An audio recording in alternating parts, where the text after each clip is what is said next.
Yeah, First, how old are you? me. I'm 18. This is my senior year. Okay. All right, cool.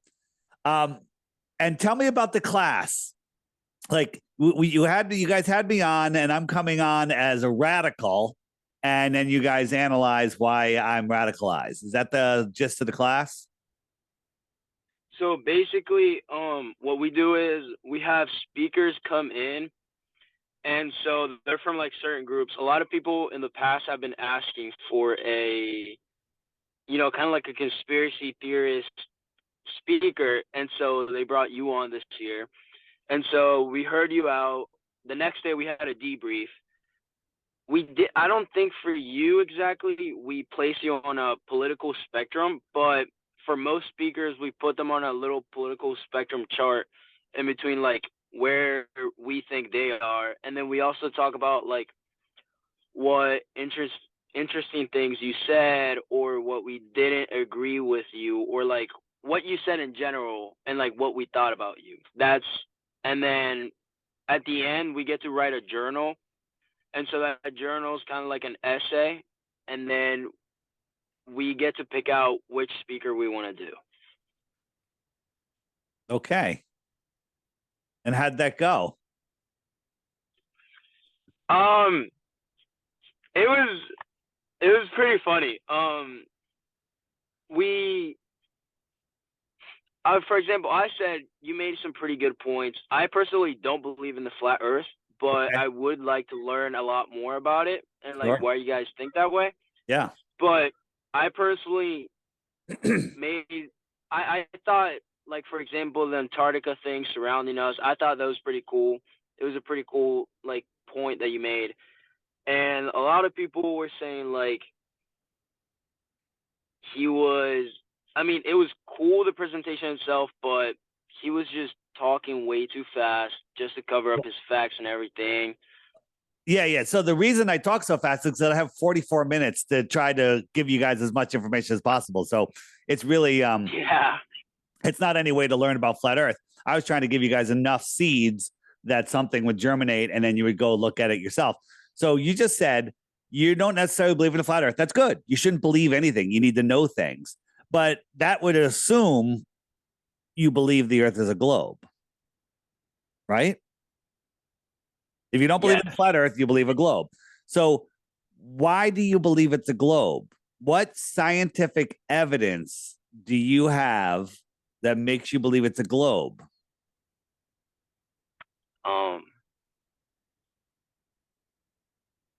I think I believe because that's what I've like That's what been you've been told as a told. That's what kid. you've been told your Yeah. whole life. So let me ask you a question. This class, do they look at the word conspiracy? Do they think conspiracies aren't real? Because the definition of a conspiracy is when two or more people get together to conspire for their own benefit.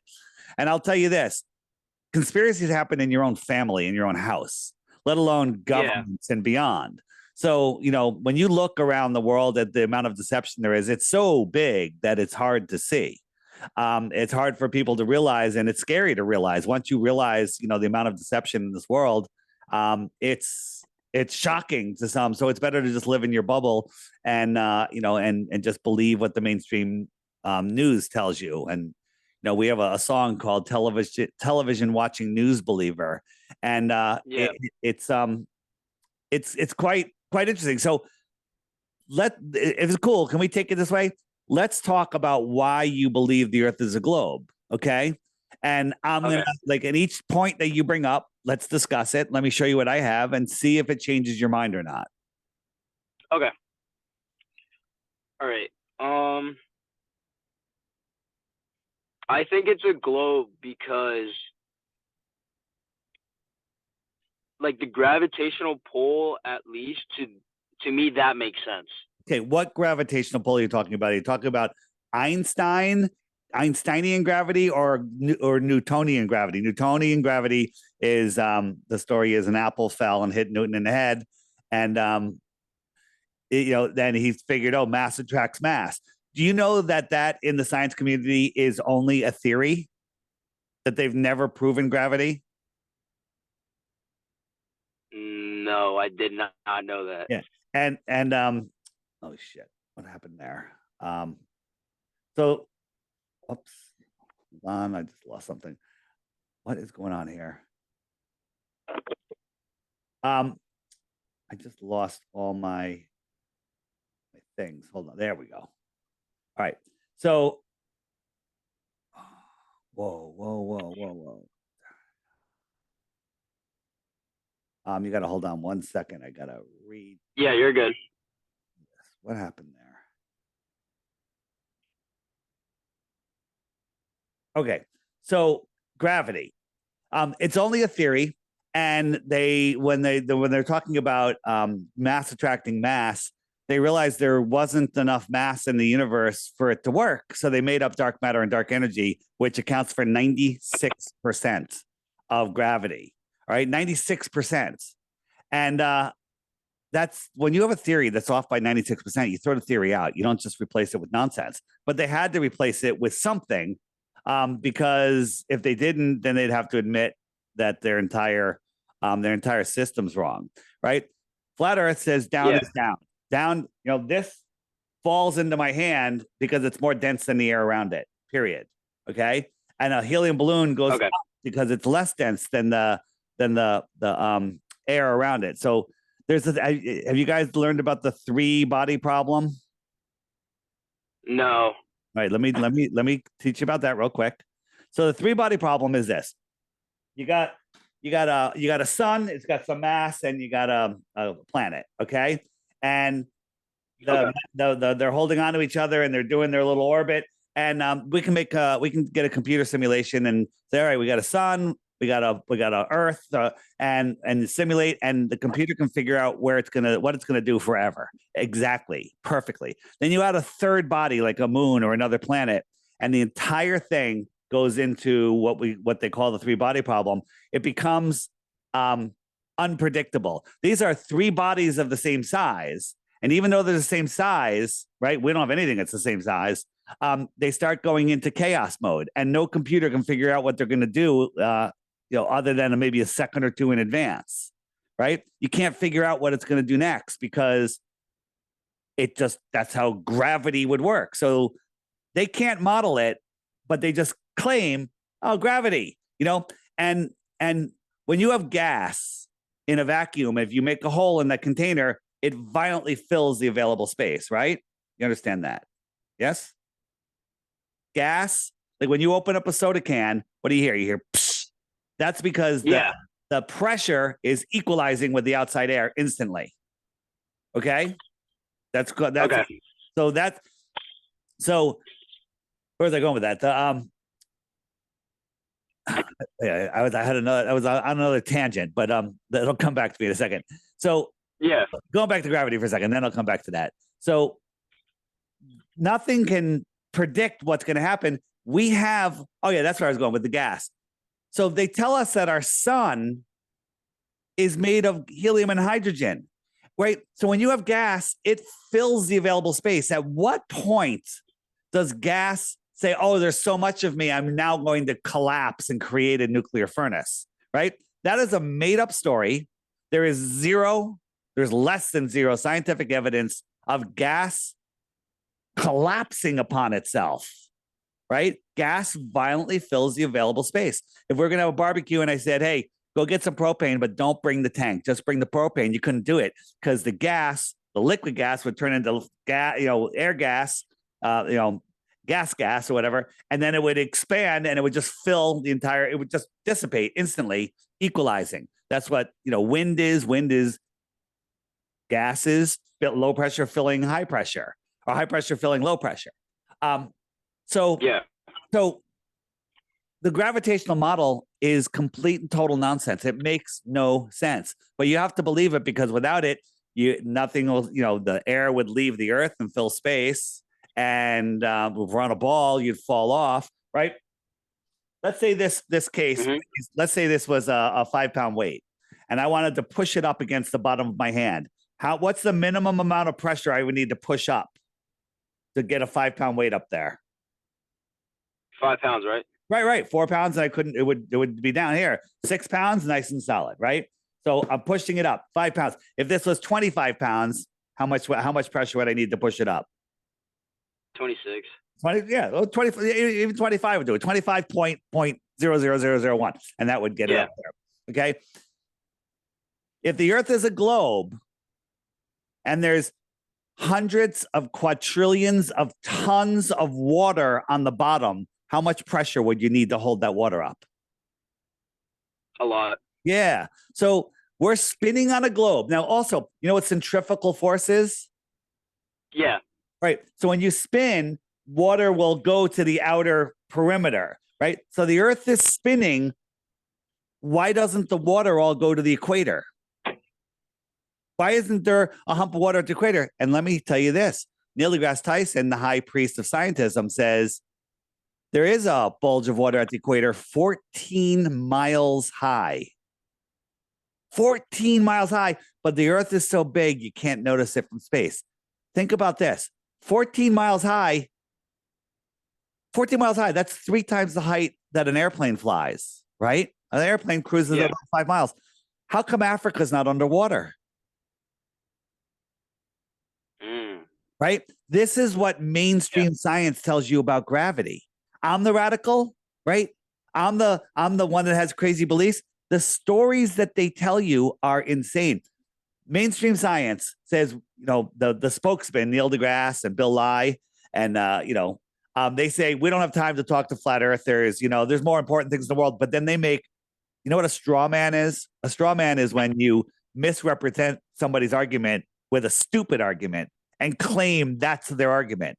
They straw man us in video after video after video, saying, "Oh, flat earthers think that we're a disc floating in space, and that we're rising up at 9.8 meters per second." No flat earther thinks that this is flat Earth. Okay, no one thinks this, but they want you to think that this is what we think, so you laugh at it, right? So gravity is an unproven theory that when you actually look at it makes absolutely no sense. Now we can manipulate gravity. Did I show you guys the manipulation of gravity with electrostatics?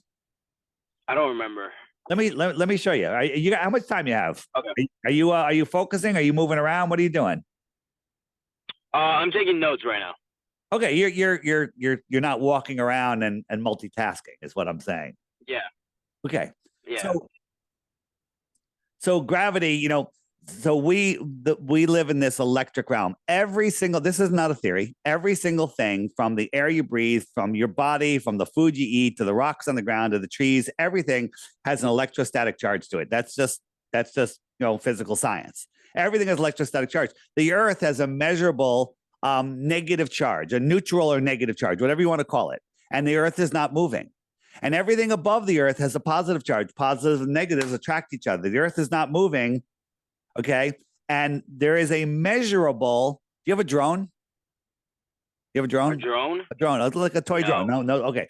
So there's a measurable flow of electricity from the sky to the ground. It's measurable, and it actually goes up by, I think it's 100 volts per meter. Every meter higher, it's 100 volts more. If you have a drone and you get a really thin copper wire, like a spool of copper wire, and you fly your drone up and let the wire hang, if you touch that wire, you get electrocuted because it's pulling energy out of the air because there's so much voltage in the air. But they don't want you to know this. That's free. That's a whole free energy thing.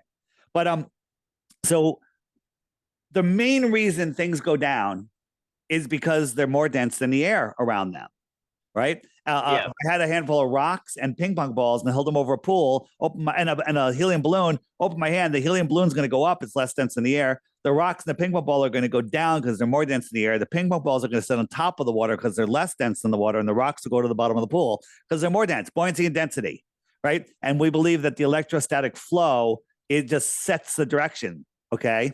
But it's really buoyancy and density that do the whole thing. So how can we manipulate this? How can we prove this? All right. So here we have some leftover party balloons, right? Just leftover helium balloons. And we tied them onto this. There's just a little button here and it's floating like 2 or 3 inches above the floor. And this wire that you're going to see goes to what's called a Van de Graaff generator. And we crank up, it'll add a positive charge to this. So we're adding a positive charge And watch what happens. For some reason, it's more attracted to the floor because we increased its positive charge. So now that we increase its, now we're discharging it and it goes back up. So did we increase its weight, or did we just increase its electric potential? And here's the opposite. We put a negative charge into this and it goes up, right? And if we put a negative charge in and we keep it on, it stays up in the air. Now, are we defying gravity, or are we defying something else? The electro, you ever see the trains that float on magnets, the maglev trains? Yeah. So are they defying gravity? What are they doing? They're using the electromagnetic force to float, right? Why, this is from MIT. This is called the silent drone, and there's no moving parts. It flies because they're just changing its charge. They're overcoming the positive charge around it and making it negatively charged, and it's repelling itself from the earth. When lightning strikes, sometimes people go flying in the air because it's changing the polarity of the earth for a second. Did it get rid of gravity, or did it just change the polarity of the earth? During electrical storms, things have been measured to fall at different rates than when there's no electrical storm. Is that affecting gravity, or is it electrostatics? And here's something they say about electrostatics. They say the electrostatic force, which is provable, which I just showed you, it's a scientific, not a theory. They say it's 10 to the, I think it's 26 power, not 36, but we'll just say 26 because it doesn't matter. 10 to the 26 power, it's 10 with 26 zeros power stronger than gravity. That's a lot. Do you know how much that is? No. You don't, because if you were in this room with me and I gave you a guy punch in the shoulder, this went bam, and you went, stop it, right? If I did it 10 times harder, that would really hurt. If I did it 100 times harder, it'd probably break your shoulder, right? Knock you to the floor. If I did it 1,000 times harder, probably break your spine. If I did it 100,000 times farther, you'd definitely be dead. If I did it 1,000,000 times harder, you'd probably go through the floor, right? If I did it 1,000,000,000 times harder, you'd probably explode and the whole building would explode. And if I did it 1,000,000,000,000 times harder, who knows what would happen? You'd probably put a crater in the earth, okay? Because you can't even fathom that. 1,000,000,000,000 is 10 to the 12th power. And they tell us that the electrostatic force, this is science, your gravity preachers say that the electrostatic force is 10 to the 26th power stronger than gravity. What that means is gravity has no force at all, no value at all. Because if you actually factored that out, if I had like a 45-pound dumbbell and there was only gravity to pull it down, I could probably let it go and it would float there for 1,000 years before it ever hit the ground, because the gravitational force, according to science, is so weak, it wouldn't even be able to pull it to the ground. Electrostatics explains everything. Oh, okay. It's a lot to take in. Are you following that? How's your mind working with this as a high school student? Because they've definitely fried your mind in school. It takes a while to deprogram school. Yeah. I came up with some questions while you were talking. So back to what you were saying about the science, that there's no scientific proof of like air collapsing on itself, right? So how would you explain the OceanGate submarine that ended up collapsing on itself in the bottom of the ocean? How would you explain that? Yeah. So that's such a great question. I'm glad you asked it. So that OceanGate, and there was a billionaire that went on that submarine, right? Yeah, something like that. Yeah. So where is it? This is what I'm looking for. So a billionaire went on that submarine. Where is there it is. Okay. So a billionaire went on this submarine. There are no windows. So if you were a billionaire, would you go into a tin can and go down to the bottom of the ocean when there's no need for you to go down there? Because the only thing you're seeing is on a camera. Why wouldn't you stay on the ship and watch it on your 80-inch plasma TV while you had a martini, okay? And somebody rubbed your feet, right? Why would you go in this? Okay. I guess for the thrill of it. There's no thrill. I mean, it's ridiculous. And this is just a story you're being told. Out of nowhere comes structural engineers out of the woodwork saying, oh, this and that and this and that. But then when it comes to the moon lander before your time, no structural engineer will even address this nonsense, right? This thing that supposedly went to the moon, that's made out of paper mache, tinfoil, cardboard. Okay. Look at it. Look at these seams. If they sheetrocked your basement like that, your father would have a freak and it would demand a refund. Okay. This is just a story. Yeah. This is a story. And you're a trusting young person that believes what you're told by authority. This is complete and total nonsense. Next question. Okay, so also on the centrifugal. Wait, hold on. Wait, one last thing. Why would they do this? Why do they have the story? Because I don't know if you know the story of the Titanic. The story of the Titanic was J.P. Morgan got all of the people that were opposed to what's called the Federal Reserve, which is a private bank that makes our money and robs us, and got all of the people that were opposed to it on that ship. And then at the last second, JP Morgan didn't get on the ship, and then the ship was sunk. And the whole iceberg thing, that's a whole nother thing. And people were starting to explore the Titanic now that they found it, and they didn't want them seeing that the explosion came from inside the ship, not from the outside, from an iceberg. And so they've made it so nobody can go down there and search anymore. Because if that news came out, if the truth on the Titanic came out, the entire Federal Reserve System would collapse. All right, next to you, back to you.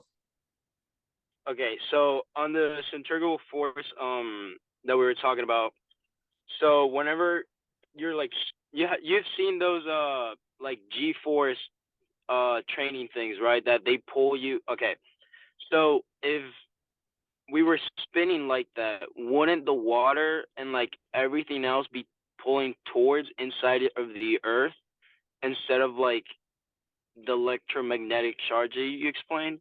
So the water is on the outside of the ball. When you spin it, it would all fly off the ball. It's all the thing that you're talking about. The people are on the inside, so they're being pushed to the outside wall, right? So the water's not on the inside of the ball; it's on the outside of the ball. And this is a story I tell all the time. When I was in like first grade, or maybe it's even kindergarten, they brought us outside to teach us about gravity. And the teacher got a bucket of water and swung it around on a rope and showed us how the water wouldn't come out because of centrifugal force. And he said, that's gravity. And I said, doesn't it have to be on the outside of the bucket? Because the water is on the outside of the ball, right? If you had a cereal bowl, if you had like a bowl, whatever, a bucket, and you swing it around, that's pushing it towards the bucket.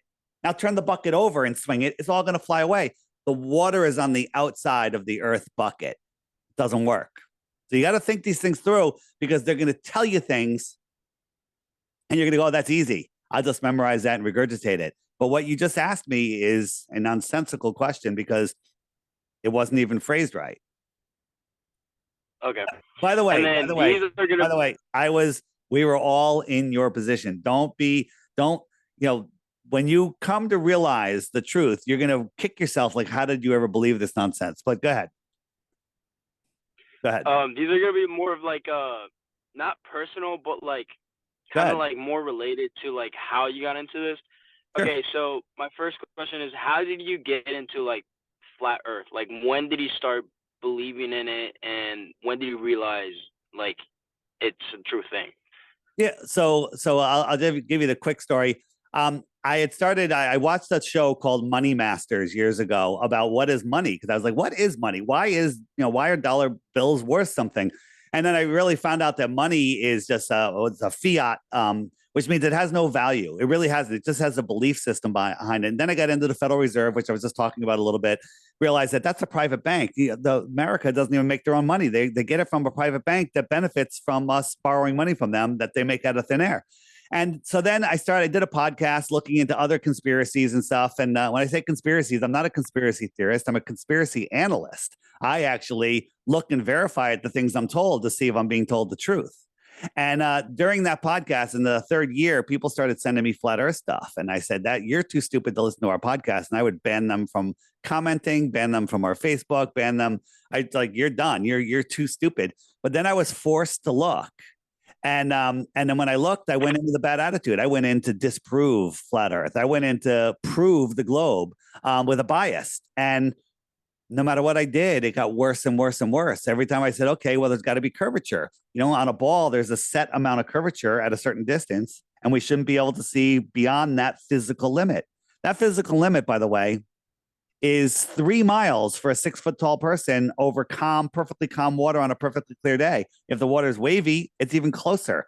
They shouldn't be able to see the surface of the water beyond that, but we can see things far, far, far beyond that. We can see the surface of the water way beyond oil rigs and boats, and that's impossible on a ball. And that means that the earth is either flat or thousands of times bigger than they tell us if it's a ball. But it can't be a ball because there still would be curvature, and there is none. Okay. Who would you say is your biggest influence when it comes to like flat earth? You know, that's tough right now because there's a lot of us that do great work, and we all compile upon each other and we correct each other. You know, we don't get everything right the first time, but we look and we investigate and we research. So, you know, there are other people that I like working with. There's a guy named Jaron from the Jaronism channel, and if you watch his stuff, he gets into it really well. And there's a whole bunch of people, but you know, right now I'm just researching and trying to find the answers the best I can. So there's really, I really don't have a solid answer for that. It's all good. Yep. Have you faced any backlash from the flat earth community at all? Oh, sure. Absolutely. There's trolls, there's anti-flat earthers, there's flat earthers that say, don't ever talk about other lands beyond Antarctica. And here's the thing. You don't need to speculate at all to prove the earth is flat. You barely need to leave your yard, right? You can physically prove the earth is flat. Large bodies of water at rest lay flat. The physics of water is it lies flat at rest. Okay. Large bodies of water at rest lie flat. There is no curvature, right? You look at the curvature formula, you can figure out, we can see things too far. High pressure can't be next to no pressure. The void of space, no pressure, that gas would violently fill the space, right? And then the only answer people have there is, well, gravity's holding it down, and we could disprove that. If I had a glass box and I sucked all the air out of it, so it's a void, it's a vacuum, no air in the box, there's a little valve on it. At any place, high altitude, low altitude, wherever, I could open up a valve on the bottom of that box and the air will violently shoot up into it away from gravity. So I just proved that gravity can't hold air down. I could drink with a straw. The weak, low pressure system of my mouth and lungs can pull water up and away from the gravity. How come the gravity can't hold the water down? Okay. And the answer is because that's not what's happening. So what was the exact question? Because I went off on a sidetrack. The question was, have you faced any backlash from the flat earth community? So there's people that argue what exactly is gravity. Some people say it's just buoyancy and density. I agree. It's buoyancy and density sort things out. But, you know, what makes things go down and not sideways and not that way or that way? And I say it's the electrostatic flow of electricity, but that doesn't matter because buoyancy and density do sort things out. So that's the only backlash you have. And the thing is, that's good backlash. We're all trying to figure it out. And if we all, you know, look at each other and have these discussions, we get better and better. You know, the globe, you know, psyop has been going for a much longer time. And, you know, there's one thing, there's flat earthers, you know, some biblical flat earthers say there's a dome and that's all there is. And myself, I believe there's more land. I don't know how much more. I don't know how far it goes. There's other people that go even farther than that. I love speculating about that, but I always clearly say, hey, this is speculation. But we all know, not speculate, that we don't live on a lumpy rock surrounded by smooth curved water, surrounded by air adjacent to a void, because that's scientifically impossible. So yeah, there's a little, there's, you get 100 people together in any kind of group, you're going to have some assholes, you're going to have some zealots, you're going to have people with different ideas, but we all, without a doubt, know that we don't live on a spinning ball in a scientifically impossible space vacuum. Yeah. Okay, so this isn't just my question. A lot of people in my class had it when we had the debrief.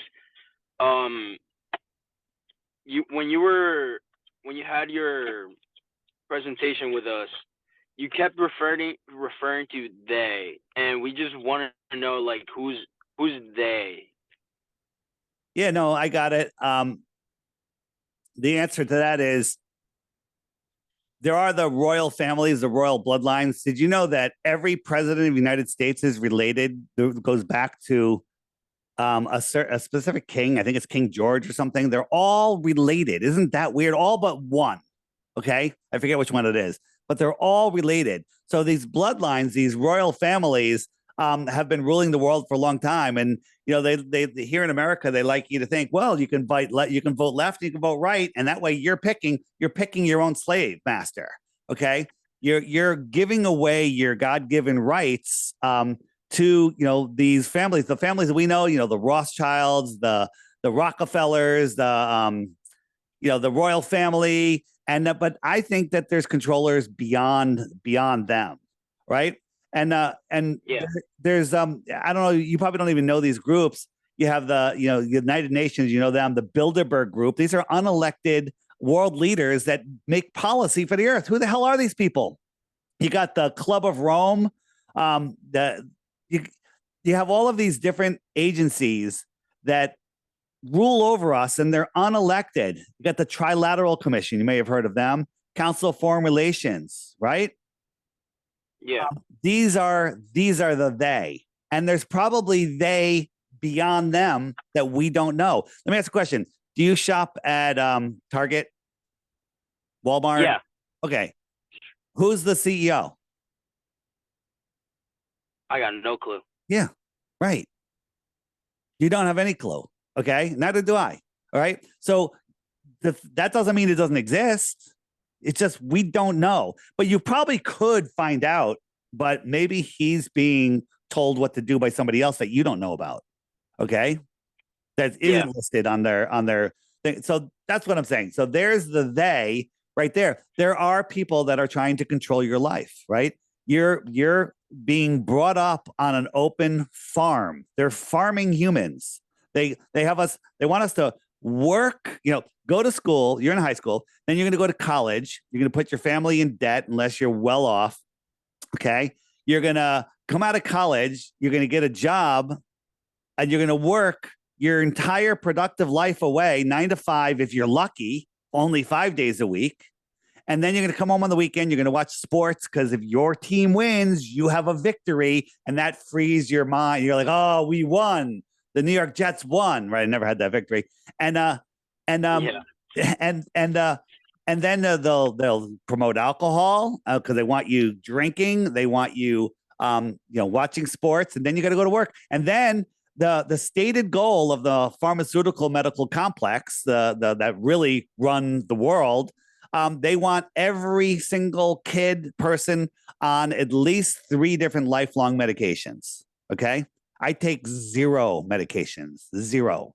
I haven't been sick in I get like a little something once every couple of years, and a day or two, no medicine. I'm fine. Right. So they want you sick and tired. So there's a whole nother thing. So would you say, like, for example, a lot of people use like essential oils? Would you say that's kind of like a medicine? So here's, it's very good that you mentioned that, because and I used to laugh at like essential oils. I'm like, what's that little drop of oil going to do? You're a hippie. I just used to laugh at them. Like, they smell nice, right? But then one day I had hurt my back really bad, and my back was really locked up, and I finally went to the doctor. This was years and years and years ago, long before I was a flat earther, long before I even woke up to the Federal Reserve or anything like that. And they gave me this tiny, tiny, tiny little pill. It was so tiny. It was like almost hard to pick up. Right. And I took it it turned my muscles into jello. It was like, and it's like, oh my God, I feel so much better. I'm like, that tiny little pill, how did that tiny little pill take away that huge pain that I had? So then I went online. Was it online? I looked up I looked up in a pharmaceutical book, and I found out that 98% of that pill was filler, and only 2% was the active ingredient. And then it clicked. That tiny bit of active ingredient, which is a synthetic copy of something natural that comes out of nature. All the drugs that they give us are synthetic, made up copies of natural remedies.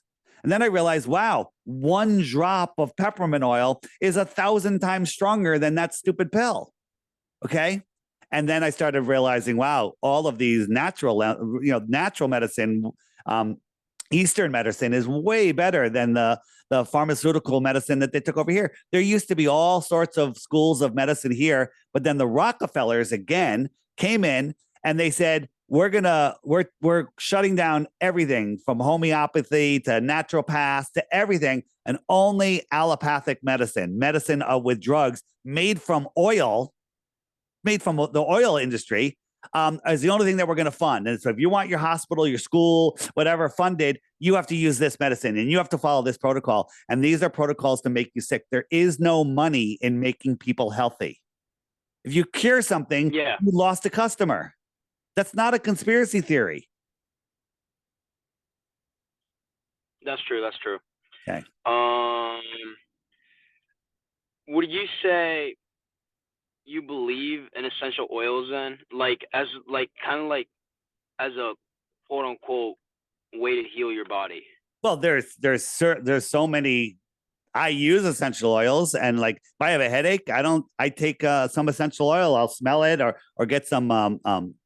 I have peppermint bags. It does a better job than anything else. There's all sorts of stuff. There's a thing called DMSO, which is made from trees. It's a dimethyl sulfoxide. You put that on your body. It has amazing healing effects. And then you also can bring other essential oils into your body with it because it goes right through your skin. And people are doing all sorts of stuff. I have a machine which will blow your mind. You know what? I'm going to show you. You see this? This is a Tesla. Yeah. Okay. And it pulls energy out of the ether and it puts it into, well, that's one of the things that you go underneath. I'll move my mic. You put your head underneath there and then it fills your body with this energy, this life force energy, and it heals from whatever's wrong. Right. But they don't want you to know about that. And another thing, that machine uses 100 watts of electricity. Guess how many watts it outputs? Thousands. Question: where did it get the extra wattage from? No clue. Yeah, pulling it out of the that we live in this electric world where there's free energy. What's going on with my camera here? That'll come back in a second. Oh, the screen screwed it up. Hold on. All right. So again, these are things that you will never be taught in school. You'll never be taught in school. You'll never be taught that there's free energy technology. Nikola Tesla in the early 1900s, you're in New Jersey, did you say? Right? Or are you on the East Coast? You're on the East Coast, right? Yeah. Yeah. So he built the Warden Tower. I think it's called the Warden Tower in Long Island that transmitted free energy to everybody. And it pulled the energy out of the ground. And JP Morgan again shut him down because he's like, there's no way to bill people. You can't bill people for energy, then we can't have it. If it's free energy, you can't have any of that. You can't have any of that. Yeah. So this is the last question I have. Okay. How would you say you identify politically? Like, if you not place yourself in a spectrum, but like if you were to choose your ideal like president or something, if you had to, like, what would you say? I'm an anarchist. He would be like? I'm an anarchist. I don't believe in that there should be a president or government. You know, it's absolutely ridiculous. The government does nothing except start these false wars over false circumstances. It's all about controlling the population.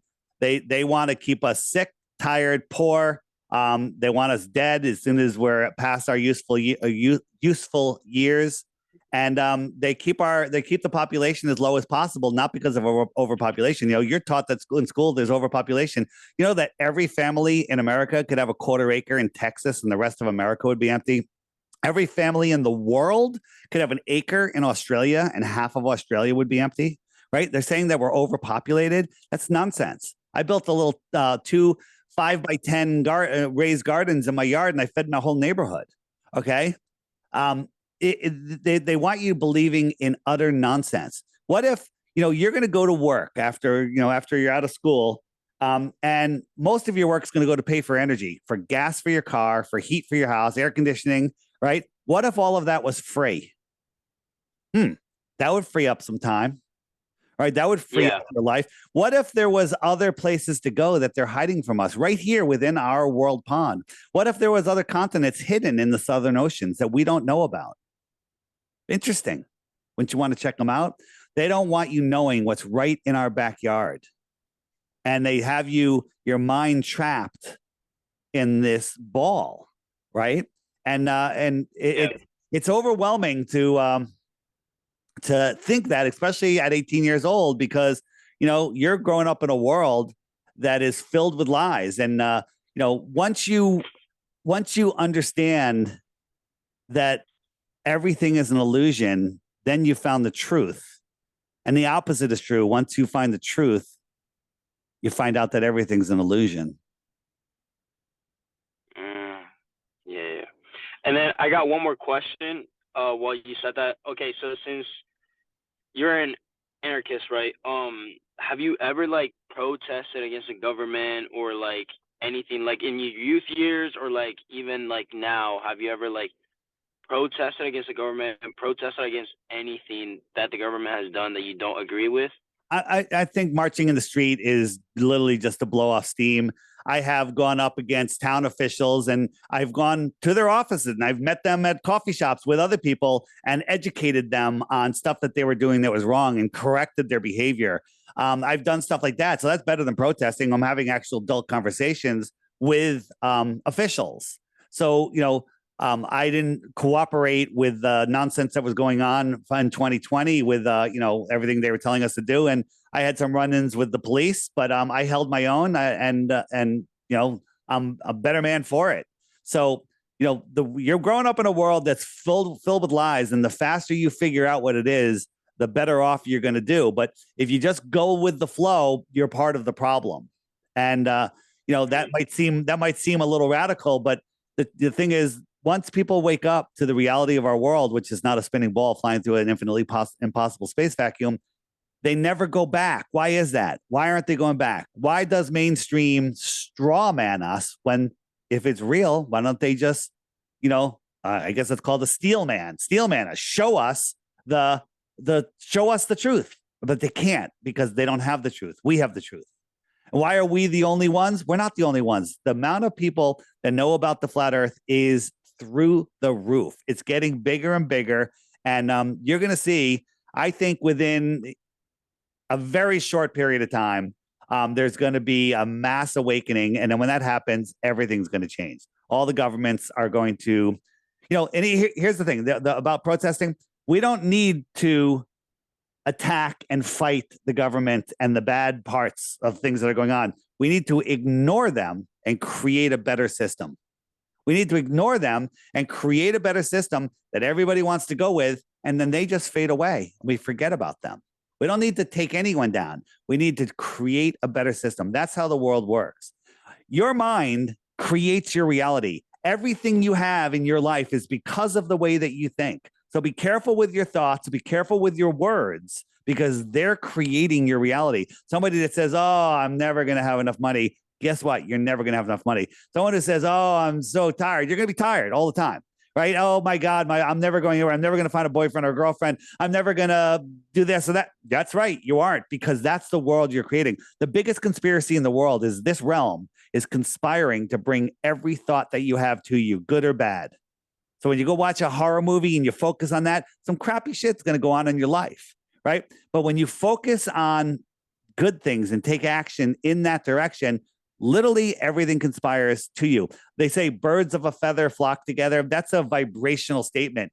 When you're like, let's say you're in a really crappy mood, you're just like pissed off, and you go to a gathering, a party, and you're with a bunch of your buddies, and you're all just, and people hang around, and you're all commiserating about what's horrible, and then somebody walks in, some girl, and she's really happy and just having just a great time, literally like Barbie happy, right? You're gonna look at her and be like, oh, what the hell's wrong with her? Because you're on a different vibrational wavelength, right? So your thoughts create your reality. Just remember that, because I thought that was mumbo jumbo when I heard it. I'm like, oh, you're a little new age fairy, right? But once you realize that it's true, your thoughts, look at your life. Everything you have is because of the way you think.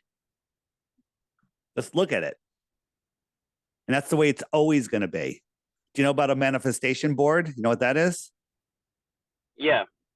Look it up, look into it, make one. I resisted for 10 years. Then I finally made one.